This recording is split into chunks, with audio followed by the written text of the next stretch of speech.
talking to her on the phone and she said, "What do you believe?" And I said, "Well, let me just tell you." I said, "I'm not a sapling. I'm an oak tree. And my roots are deep. And I'm not budging." And that was my line. And that was what I said, and I still stand there. There's a point where we have to be an oak tree and have our roots deep in the water and in the Word. And nothing budges. And you're firm. But look at that. He's habitual. He's consistent. The key here is that consistency. This tree that plants itself by the river of water and roots are deep and firm and doesn't move and it doesn't wither and everything begins to mature and prosper is someone who is consistent in what they're doing. They don't waver. They're consistent. They stay on course. And it's easy to get off course. My grandfather preached a sermon about getting unfocused and talked about, staying focused, and he had those little binoculars. It was kind of like a racehorse. When you don't want a racehorse to notice anything on the side, you want them just to focus on their race, they put those little blinders on them. Why? Because I don't want you to see anything than what's just in front of you. And the Word so often talks about us being aware of what's going on and yet not allowing it in our vision. Amen. We have to become focused and single-minded about our goals. And it is so easy to get off course. We as human beings are like crazy. We just are. And I'm going to share a little bit about that in a minute.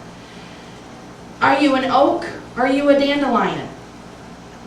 Are you blown in the wind, or are you firm, planted, and your roots are deep and you're strong? Or are you like a dandelion? The little kids pick them up and they're like, and all the little seeds blow.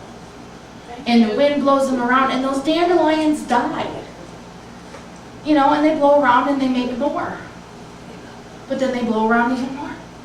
None of them ever really have a home. They're never really planted firm anywhere. They just blow with the wind. Are you firm in your foundations and your beliefs and your relationship with Christ? Are you easily uprooted? Does a wind of life come along, blow you around, and take you out really, really easy?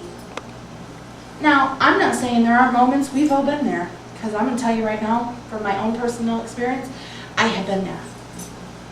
I have been there when life has come and uprooted this oak a few times.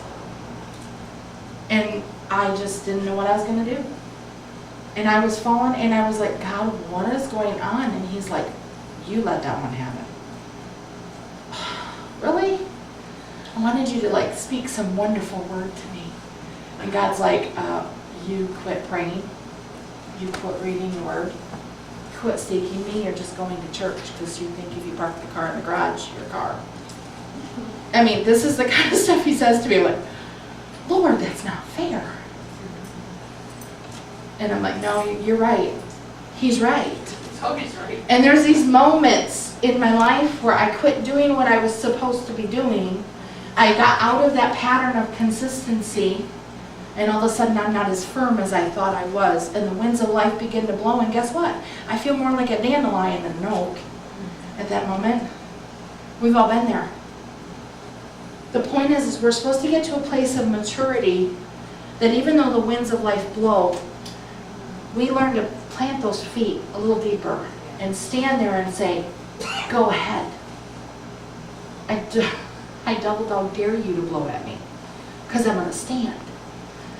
We got to get to the place where we know our own strength in the Word and know the strength that we have in Christ.